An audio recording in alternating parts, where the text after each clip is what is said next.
فلافيو. هنا الأنغولي يمرر الآن، تمويه ممتاز، تصويبه، الله الله، جول!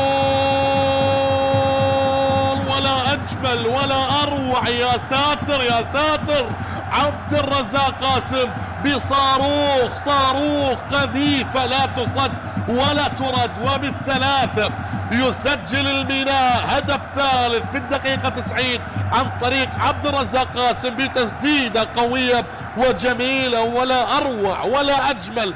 الله عليك يا عبد الرزاق، هذا الهدف جعل الميناء بالصدارة، هذا الهدف جعل الميناء بالصدارة بفارق الأهداف، بفارق الأهداف. شوفوا التمويه الممتاز، الله الله الله الله الله الله، على قدم يمنى قوية لا تصد ولا ترد يا عبد الرزاق.